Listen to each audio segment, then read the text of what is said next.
Hey guys अस्सलाम वालेकुम। कैसे हैं आप लोग? आई होप आप लोग बिल्कुल ठीक होंगे। अच्छा जी, आज हम डिस्कस करने वाले हैं रिव्यू क्वेश्चंस के बारे में।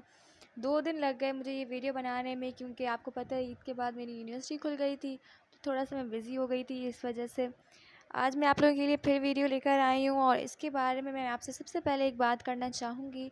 बात ये है कि अगर इस चैप्टर के बारे में आपको थोड़ी सी नो हाउ है तो ही आप इस वीडियो को देखें। अगर आपने इस चैप्टर के बारे में बिल्कुल भी कुछ नहीं पढ़ा तो आप ये वीडियो स्किप करके इस चैप्टर को स्टार्ट से देखें, ताकि आपको ये वीडियो समझ आए, ठीक है। क्योंकि इसके अंदर हम रिव्यू क्वेश्चंस देखेंगे जो कि हमारे पास एमसीक्यूज़ की फॉर्म में है, ब्लैंक्स की फॉर्म में है, और कुछ क्वेश्चंस और शॉर्ट नोट्स हैं उनके बारे में डिस्कस करना है कि अगर ये पेपर में आ जाते हैं तो इनको आप किस तरह से लिखेंगे और इनके आंसर कीज़ क्या हैं, ठीक है जी। अब दूसरा पॉइंट उनके लिए जिनको ये समझ आ रहा है चैप्टर, उन्होंने मेरे साथ पढ़ा है या फिर कहीं और पढ़ा है ये चैप्टर, तो उनके लिए मेरा ये पॉइंट है कि कोशिश कीजिएगा कि पहले इन सारी चीज़ों को आप खुद सॉल्व करके देखें। अगर नहीं हो रही है फिर इस वीडियो को देखें, ठीक है जी। इससे क्या होगा कि आपको अंदाज़ा हो जाएगा कि आपने जो अभी तक पढ़ा वो कितना पढ़ा, कितना समझ आया आपको, ठीक है जी। अब स्टार्ट करते हैं हम अपना टॉपिक। तो हमारे पास सबसे पहला एमसीक्यू से वो ये है कि a localized group of organism that belongs to the same species is called a. हमने ये पढ़ा था, किसके अंदर पढ़ा था? हमने जब लेवल ऑफ बायोलॉजिकल ऑर्गेनाइजेशन पढ़ी थी तो हमने पढ़ा था कि जब सेम स्पीशीज़ मिलती हैं तो वो मिलकर पॉपुलेशन बनाती हैं, ठीक है जी। आई होप आप लोगों के दिमाग में भी इसका आंसर यही होगा। तो द लोकलाइज्ड ऐसा ग्रुप हमारे पास ऑर्गेनिजम्स का जो कि सेम स्पीशीज़ से बिलोंग करता हो, वो मिलकर पॉपुलेशन बनाते हैं। इसी तरह से increase quantity and quality of fish production, मतलब इसके बारे में हमने किसके अंदर पढ़ते हैं? फिशरीज़ के अंदर पढ़ते हैं, फार्मिंग के अंदर पढ़ते हैं, एनिमल हस्बेंड्री के अंदर पढ़ते हैं, फॉरेस्ट्री के अंदर पढ़ते हैं। तो फिशरीज़ के अंदर हमने डिस्कस किया था कैरियर्स इन बायोलॉजी के अंदर कि अगर हमें इंक्रीज़ करवानी हो क्वांटिटी और क्वालिटी फ़िश की, क्वांटिटी भी क्वालिटी भी दोनों ही अगर हमें इंक्रीज़ करवानी है फ़िश की, तो हम फिशरीज़ के अंदर इसके बारे में स्टडी करते हैं, ठीक है जी। और इसके अलावा जो थर्ड एमसीक्यूज़ था वो क्या था? Study of remote past organic life with the help of fossils. इसके बारे में हमने डिस्कस किया था कि पैलेंटोलॉजी हमारे पास वो सब्जेक्ट होता है division and branches of biology वाले टॉपिक के अंदर, कि हमारे पास वो टॉपिक हमारे पास पैलेंटोलॉजी वो सब्जेक्ट है बायोलॉजी का, वो सब डिवीज़न है, वो ब्रांच है जिसके अंदर हम पास्ट ऑर्गेनिक लाइफ को देखते हैं। जो फॉसिल्स की हेल्प से हम आइडेंटिफाई करते हैं कि कौन कितना पुराना है, एज ऑफ फॉसिल्स हम डिटरमाइन करते हैं, ठीक है।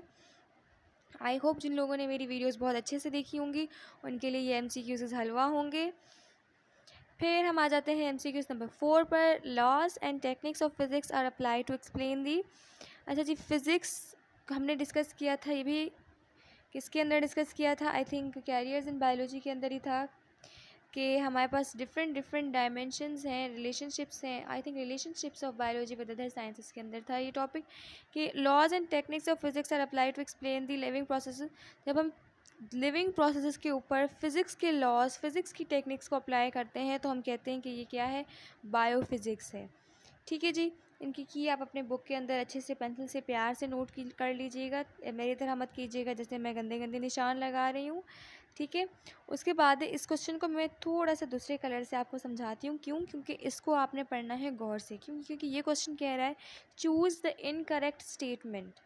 इनकरेक्ट मतलब हमारे पास यहाँ पे 4 ऑप्शंस गिवन हैं, इनमें से जो गलत वाली ऑप्शन है हमें उसको टिक करना है, ठीक है।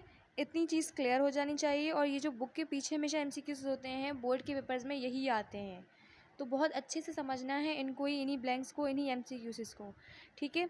तो अब हमने इन चारों में से आइडेंटिफाई करना है कि गलत वाला कौन सा ऑप्शन है, ताकि हम उस पर टिक कर सकें। तो 6 elements such as carbon, hydrogen, oxygen, nitrogen, sulphur and phosphorus are called basic elements of life. जब हमने लेवल ऑफ ऑर्गेनाइजेशन डिस्कस किया था तो ये पॉइंट उसके अंदर था कि ये जो 6 एलिमेंट्स हैं ये मिलकर क्या बनाते हैं? बेसिक एलिमेंट्स बनाते हैं लाइफ के। और ये भी हमने डिस्कस किया था कि लाइफ जो है वो किस पे बेस करती है? केमिकल फाउंडेशन पर बेस करती है। इसी तरह से हमने डिस्कस किया था कि members of different species form population. जी नहीं, बिल्कुल नहीं, हमने ऐसा डिस्कस नहीं किया था। अभी ऊपर भी पढ़कर आए हैं कि सिमिलर स्पीशी के लोग मिलकर पॉपुलेशन बनाते हैं, ना कि डिफरेंट स्पीशीज़ के।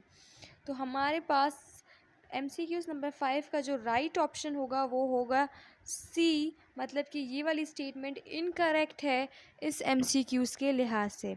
देख लेते हैं ऑप्शन नंबर डी भी कंफर्मेशन के लिए, कहीं वो तो इसका ऑप्शन नहीं है। तो part of earth where life exist is called biosphere, तो ये बिल्कुल ठीक है। हर वो जगह जहाँ जहाँ पर लाइफ एग्जिस्ट करती है वो बायोस्फीयर कहलाता है। ठीक है जी, अब आ जाते हैं MCQs नंबर 6 की तरफ। तो MCQs नंबर 6 में है science of diagnosis and treatment of disease. तो बहुत से लोगों को ये MCQs लगता होगा डी, लेकिन ये डी नहीं है, ये है बी।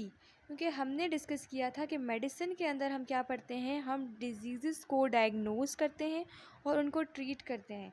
लेकिन सर्जरी के अंदर हम ट्रीट नहीं करते, हम डायग्नोज नहीं करते, बल्कि हम कट करते हैं उस एरिया को न्यू लगाते हैं या फिर काट देते हैं उस एरिया को, सर्जरी करते हैं वहाँ पे। हम दिखा भी देती हूँ मैं आप लोगों को कि किस तरह से वहाँ पे ये चीज़ लिखी हुई थी, ताकि आपकी ये जो कॉन्सेप्ट है ये क्लियर हो जाए।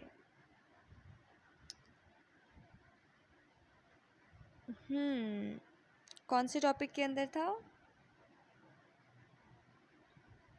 मेडिसिन वाले में था। ये है medicine and surgery. Medicine deal करती है diagnosis and treatment of disease के बारे में, एंड सर्जरी डील करती है repair, replacement and removal of affected organ के बारे में। तो इसका option B and C both नहीं होगा, जो कि डी नहीं होगा। इसका ऑप्शन जो होगा वो कौन सा होगा? बी होगा, सिर्फ मेडिसिन। सही है। सो ये कंफ्यूज करने के लिए आपको कुछ ऑप्शंस इस तरह से दे देते हैं, बट अगर आपका कॉन्सेप्ट क्लियर है, आपने ठीक से पढ़ा है, तो आप सही वाला ही टिक करके आएंगे। फिर हमने पढ़ा था सिमिलर सेल्स कंबाइन होकर क्या बनाते हैं, टिश्यूज़ बनाते हैं। साइंटिफिक नेम मैंने आपसे बोला था, ये आपने याद रखना है। Scientific name, botanical name, biological name. Frog का हमारे पास राना टिग्रीना है। इसी तरह से हमने लेवल ऑफ ऑर्गेनाइजेशन, जो कि बायोलॉजिकल ऑर्गेनाइजेशन थी, उसके अंदर हमने पढ़ा था कि एटम्स मिलकर क्या बनाते हैं। ठीक है, एटम्स जो होते हैं वो किससे मिलकर बने हुए होते हैं? वो सब एटॉमिक पार्टिकल से मिलकर बने हुए होते हैं। फिर मॉलिक्यूल बनता है हमारे पास। ठीक है, और मॉलिक्यूल क्या होता है, उसके अंदर हमारे पास ऑर्गेनिक पार्ट, इनऑर्गेनिक पार्ट होता है, जैसे हाइड्रोजन होगी, ऑक्सीजन होगी उसके अंदर। तो हमारे पास इस तरह के पार्ट्स उसके अंदर अवेलेबल होते हैं। ठीक है, और वो मिलकर ऑर्गेनली बनाते हैं। लेकिन मैंने आपसे कहा था कि ये चीज़ आपके बुक के अंदर मेंशन नहीं है, वो मैंने आपको ज़्यादा एक्स्ट्रा पॉइंट बताया था। तो वो ऑर्गेनली मिलकर सेल बनाती है, सेल मिलकर आपका टिश्यू बनाता है। ठीक है जी, ये मैंने आप लोगों को बताया था। तो ऐसी ऑर्गेनाइजेशन हमारे पास जिस भी इसमें से ऑप्शन के पास होगी, तो हमने करेक्ट सीक्वेंस ढूंढनी है। ठीक है, वर्ड्स को पढ़ें, क्या पता यहाँ इनकरेक्ट लिखा हुआ होता तो सेंटेंस को कंप्लीट पढ़ा करें। तो एटम के बाद सेल, सेल के बाद टिश्यू, ऐसा नहीं होता, मॉलिक्यूल बाद में नहीं बनता है, तो ए ऑप्शन गलत हो गया। फिर बी ऑप्शन को देखते हैं, एटम के बाद टिश्यू, नहीं, डायरेक्ट टिश्यू कैसे बन सकता है, सेल बाद में कैसे बन सकता है, तो बी ऑप्शन भी गलत हो गया। सी ऑप्शन देख लेते हैं, एटम के बाद मॉलिक्यूल, मॉलिक्यूल के बाद सेल, सेल के बाद टिश्यू, टिश्यू के बाद ऑर्गन, बिल्कुल सही है, इसका ऑप्शन डी सी है। डी को देख लेते हैं, क्या पता डी वाला सही हो। एटम के बाद सेल, सेल के बाद मॉलिक्यूल कैसे बन सकता है, तो ऑप्शन नंबर डी भी गलत हो गया। तो इसका ऑप्शन क्या है? सी है। सही है। इसको अब मैं थोड़ा सा रिमूव कर देती हूँ। सही है। अब है हमारे पास volvox is a polyphyletic genus of green algae. ये हमने डिस्कस भी किया था, दिखा देती हूँ आप लोगों को फिर भी। ये देखें, ये देखें, ग्रीन एल्गी की वॉल्वॉक्स क्या है? पॉलीफाइलेटिक है, मतलब मैनी एंसेस्टर्स इसके पाए जाते हैं। और जो मैंने फैमिली और जीनस के बारे में आप लोगों को बताया था, आई होप आप लोगों को याद होगा। सही है। इस तरह से हमारे MCQs पूरे हो गए। ब्लैंक्स पे आ जाते हैं, थोड़ा जल्दी जल्दी कवर करते हैं। मैं नहीं चाह रही इतनी बड़ी वीडियो बने, जल्दी जल्दी कवर हो जाए, मैं ये चाह रही हूँ। तो techniques for manipulation of gene to achieve desirable characters, मतलब मैनिपुलेशन हम जीन की कौन सी बायोलॉजी के अंदर करते हैं? हम करते हैं बायोटेक्नोलॉजी के अंदर। तो इसके ऑप्शन क्या आएगा? बायोटेक्नोलॉजी। सही है। इसकी जो मतलब techniques for manipulation of gene to achieve desirable characters are called biotechnology. Second है distribution of different living organisms in different region of the world. ये वाला ढूंढ लेते हैं, distribution of different living organism in different region of the world. I think it should be biosphere. इसको देख लेते हैं। The part of earth where life exist, जहाँ जहाँ लाइफ एग्जिस्ट करती हो उसे हम क्या कहते हैं, बायोस्फीयर कहते हैं। तो it should be biosphere.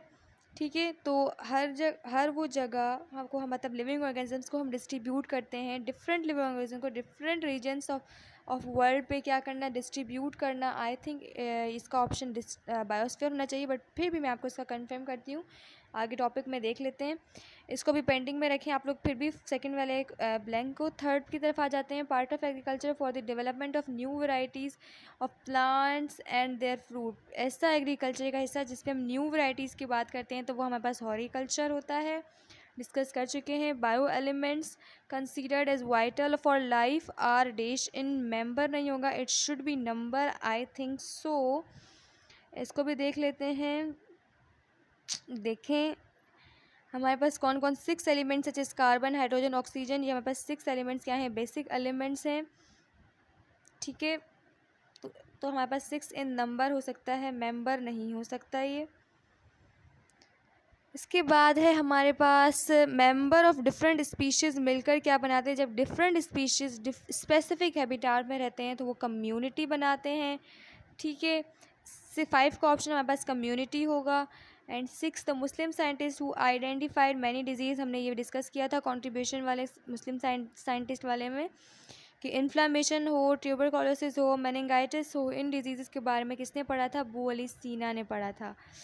I think यही साइंसदान का नाम था, अबू अली सीना। ये देखें यहाँ पे लिखा हुआ है इनके बारे में कि इन्होंने ये सारी काम किए थे। ठीक है, तो ये इसका क्या हो जाएगा, अबू अली सीना हो जाएगा।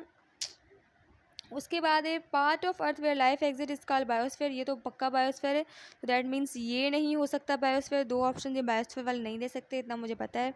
तो distribution of different living organism in different region of the world. Okay, इसको अब देखते हैं कि ये किसके अंदर है। रीजन की बेस की बात हो रही है भैया जी। अच्छा जी, अगर इस वीडियो के अंदर मैं इसको ना ढूंढ पाऊँ, क्योंकि रट्टे तो मैंने मारे नहीं हैं इस बुक के, फ़र्स्ट टाइम तभी पढ़ रही होती हूँ जब आप लोगों को समझा रही होती हूँ। बाकी मैं इसको नहीं खोल के देखती हूँ, क्योंकि आप लोगों को पता है कितना बिज़ी होती हूँ मैं, फिर भी थोड़ा सा टाइम निकालने की कोशिश करती हूँ।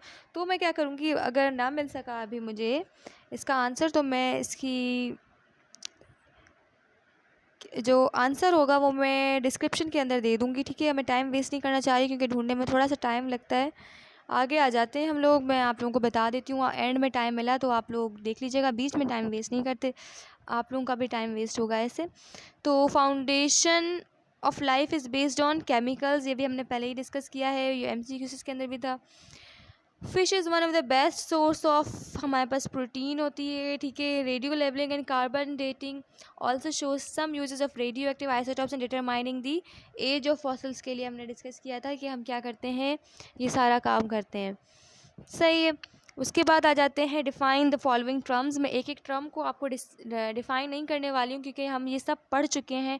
एनेटमी क्या है, हिस्टोलॉजी क्या है, इम्यूनोलॉजी क्या है, बायो एलिमेंट्स क्या हैं, ये सब हमने डिस्कस किया हुआ है। बट अभी मैंने आपको बताने का मकसद क्या है कि जब आप कहीं पे भी लिखा हो कि ये टर्म डिफ़ाइन करें, तो उसका मतलब ये नहीं है कि आपने कोई लंबी चौड़ी 1-1.5 पेज का कोई आंसर दे देना है। आपने सिंपल सी हेडिंग लगाई एनेटमी की, और 2 लाइन्स के अंदर 3 लाइन्स के अंदर आपने उसकी बता दी कि स्टडी ऑफ इसको कहते हैं हम एनेटमी। 2 लाइन में अंदर आया, वो 1 लाइन में आया, 1.5 लाइन में आया, जितना भी आया, बस ऐसे डिफ़ाइन किया जाता है किसी भी टर्म को। फिर ये जो डिस्टिंग्विश वाले होते हैं, जैसे colonial organisation and multi cellular organisation, तो इनके अंदर 2-2 3-3 पॉइंट्स होंगे कि भाई कॉलोनियल ऑर्गेनाइजेशन के अंदर कॉलोनीज़ में रहते हैं। मल्टी सेलुलर वाले जो होते हैं वो उनमें डिफरेंट सेल्स, मतलब क्या होते हैं, एक से ज़्यादा सेल्स मौजूद होते हैं। इसकी एग्जांपल ये है, इसकी एग्जांपल ये है। तो इस तरह से 2-3 पॉइंट्स बना के आप बीच में लाइन डालकर एक तरफ कॉलोनियल ऑर्गेनाइजेशन, एक तरफ मल्टी सेलुलर ऑर्गेनाइजेशन बना के, ज़्यादा से ज़्यादा 4 पॉइंट, वरना 3 भी अगर होंगे तो चलेगा। ठीक है, क्योंकि ये कोई इतना बड़ा टॉपिक नहीं था जिसको हम लंबा चौड़ा करके लिखें। ठीक है, इसी तरह से एग्रीकल्चर एंड हॉर्टिकल्चर, ये हम कह सकते हैं कि इसी की एग्रीकल्चर की टाइप हॉर्टिकल्चर होती है। एग्रीकल्चर जो है वो उसके अंदर हम इन चीज़ों के बारे में पढ़ते हैं, हॉर्टिकल्चर के अंदर हम इन चीज़ों के बारे में पढ़ते हैं। सिंपली डिस्टिंग्विश कर दिया हमने टेबुलर फॉर्म के अंदर। फिर शॉर्ट क्वेश्चन है हमारे पास, why biology is named as multi dimensional subject. क्यों हमने बायोलॉजी को मल्टी डायमेंशनल सब्जेक्ट बोला है, इसलिए बोला है क्योंकि इसके अंदर इसके क्या है, डिफरेंट डिफरेंट फील्ड्स के साथ रिलेशनशिप्स हैं, जैसे हमने फिजिक्स के साथ पढ़ा था, केमिस्ट्री के साथ पढ़ा था, तो इसलिए ये मल्टी डायमेंशनल सब्जेक्ट है। इसके कैरियर्स भी बहुत सारे हैं, ठीक है। How farming profession helps Mankind, farming करना, फार्म्स लगाना, जैसे केटल के फॉर्म्स हैं, ठीक है, और भी बहुत सारे फॉर्म्स थे, तो उनके जो फॉर्म्स लगाए जाते हैं ये मैनकाइंड के लिए कैसे हेल्पफुल हैं भाई, उनकी क्वांटिटी बढ़ेगी तो लोगों को फ़ायदा होगा, जितने ज़्यादा फॉर्म्स होंगे प्रोडक्ट जो होगी वो ज़्यादा निकलेगी, प्रॉफिट लॉस वाला सीन आएगा, उनको प्रॉफिट ज़्यादा होगा, क्वांटिटी जब ज़्यादा होगी तो लोगों को ज़्यादा चीज़ें मिलेंगी, चीज़ सस्ती होगी। तो इस तरह से 2-3 पॉइंट्स आप लोग ओन वर्ड्स के अंदर, ये जो शॉर्ट क्वेश्चंस होते हैं वाई वाले, हाउ वाले, इनको ओन वर्ड्स के अंदर सिर्फ पॉइंट्स में डिफाइन कर लें कि ये रीज़न है, 1 2 3 3 बता दिए बहुत है, ठीक है। How population is different from community, population community से किस तरह से डिफरेंट है कि पॉपुलेशन के अंदर हमारे पास सिमिलर स्पीशीज़ होती हैं, कम्युनिटी के अंदर डिफरेंट स्पीशीज़ होती हैं और स्पेसिफिक हैबिटेट होता है। इस तरह से थर्ड क्वेश्चन क्या था, why species is called as smallest taxonomic level, क्यों टैक्सोनॉमिक लेवल का स्मॉलेस्ट स्पीशी कहा जाता है, क्योंकि हम टैक्सोनॉमिक लेवल जो कि मैंने आपको यहाँ पे दिखाया भी था, थोड़ा सा उसको डिटेल में आपको दिखा देती हूँ। टैक्सोनॉमिक लेवल क्योंकि हमारे पास एक और ये लिविंग ऑर्गेनिज्म से रिलेटेड होती है, स्मॉलेस्ट लेवल ऑफ ऑर्गेनाइजेशन होती है, क्योंकि इसके अंदर हम इंक्लूड कर रहे होते हैं मॉर्फोलॉजिकली सिमिलर ऑर्गेनिज्म जो कि इंटरब्रीड करते हैं, मतलब रिप्रोड्यूस करते हैं अपने ऑफ स्प्रिंग्स को इंटरब्रीडिंग के थ्रू, इसलिए हम उन्हें स्पीशीज़ कहते हैं। सिंपल सी इतनी सी बात थी। ठीक है, ये वही हो गया वाई वाला क्वेश्चन। फिर है how new varieties of plants are produce, new plants की वैरायटीज़ कैसे प्रोड्यूस होती हैं, हॉरिकल्चर के थ्रू होती हैं, ठीक है जी। हॉरिकल्चर क्या है, एग्रीकल्चर की ही एक टाइप है हमारे पास, ऐसे आपने 2-3 वर्ड्स के अंदर डिफाइन कर दिया।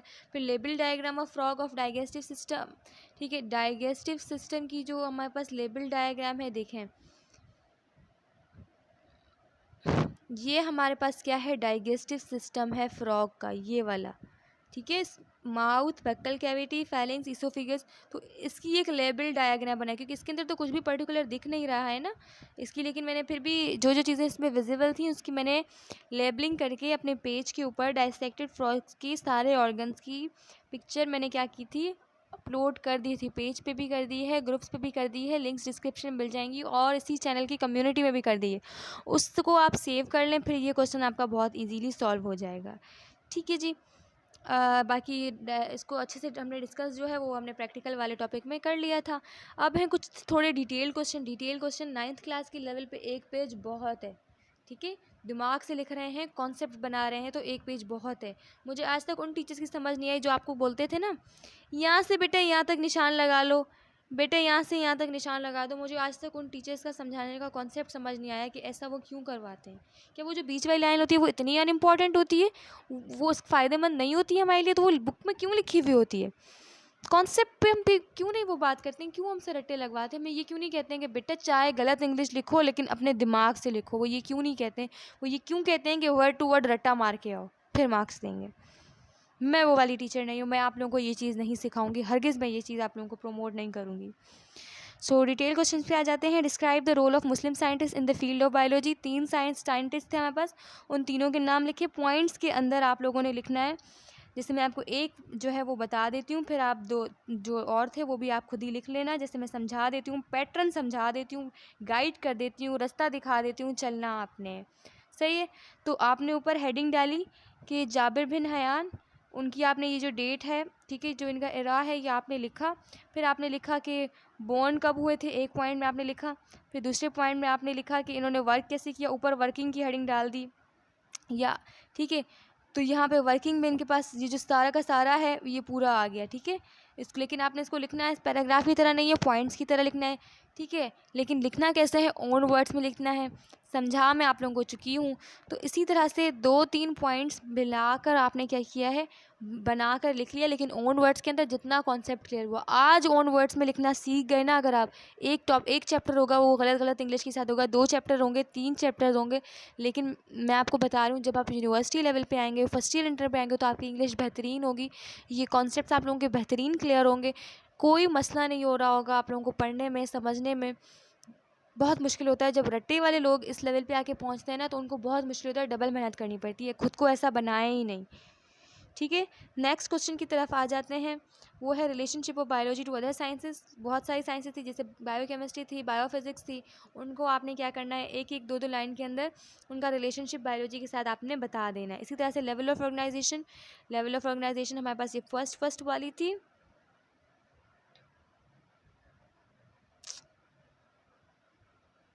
Level of organisation, sorry ji, ये थी हमारे पास। ठीक है, इसको आपने ओन वर्ड्स में लिखना है, जितना मैंने समझाया है। आपने अगर वो वीडियो कंप्लीट देखी हो तो अपने वर्ड्स में लिखना, कोई मुश्किल नहीं है। हेडिंग्स डाल दीजिएगा कि अभी एटॉमिक लेवल की बात कर रहे हैं, अभी मॉलिक्यूलर लेवल की बात कर रहे हैं, अभी सेलुलर लेवल की बात कर रहे हैं, अभी टेक्सोनोमिक लेवल की बात कर रहे हैं, अभी पॉपुलेशन लेवल की बात कर रहे हैं, कम्युनिटी लेवल की बात कर रहे हैं। इसी तरह से सब कुछ। और ये चार्ट अगर आप बनाना सीख गए तो बहुत है आपके लिए। चार्ट में ये डायग्राम्स को मत देखें, इनकी एग्जाम्पल्स को मत देखें, सिर्फ ये एटम मॉलिक्यूल जैसे आप कहते हैं ना फ्लो चार्ट, ये फ्लो चार्ट बनाना सीख जाएं तो आपको ये हेडिंग्स और अंदर लिखना कोई प्रॉब्लम ही नहीं है। हलवा है हलवा, सीख जाएंगे आप लोग, अभी से प्रैक्टिस करेंगे तो सीख जाएंगे। तो यहाँ पर हमारा ये चैप्टर कंप्लीट होता है। डिटेल क्वेश्चंस के अंदर भी जो भी कुछ था वो भी हमने क्या किया, डिस्कस कर लिया। शॉर्ट क्वेश्चंस के अंदर जो भी कुछ था वो हमने डिस्कस कर लिया। अभी आप लोग चाहें तो वीडियो बंद करके जा सकते हैं। मैं 1-2 सेकंड कुछ मिनट्स जो है वो इस वाले MCQs को ढूंढ लेती हूँ, अगर हो सका तो मैं इसी वीडियो के अंदर बता देती हूँ। नहीं हो सकता MCQs कह रही हूँ, सॉरी ब्लैंक है। Distribution of different living organism in different regions of the world. ठीक है, इसको देख लेती हूँ, मिलता है तो हम कर लेते हैं इसको। सही है जी, ये होना तो यहीं कहीं चाहिए, इसके अंदर तो नहीं होना चाहिए, ब्रांचेस के अंदर भी नहीं होना चाहिए। डिफरेंट लिविंग ऑर्गेनिजम्स को हम डिस्ट्रीब्यूट कर रहे हैं गाइस, तो आई थिंक मुझे नहीं मिल रहा है। और मैं इसका ऑप्शन, अभी आप लोग ऐसा करें, डिस्क्रिप्शन खोलें, डिस्क्रिप्शन में मिल जाएगा आपको, क्योंकि आप लोग को जब तक मिलेगी डिस्क्रिप्शन तब तक मैं इसको ढूंढ चुकी होंगी और ये वीडियो अपलोडेड होगी। अपना बहुत सारा ख्याल रखना है। इस वीडियो को जल्दी से अपने फ्रेंड्स के साथ शेयर कर लें। नेक्स्ट चैप्टर की वीडियो जल्दी से अपलोड करूँगी। अपना बहुत सारा ख्याल रखें, दुआ में याद रखें। अल्लाह हाफिज़।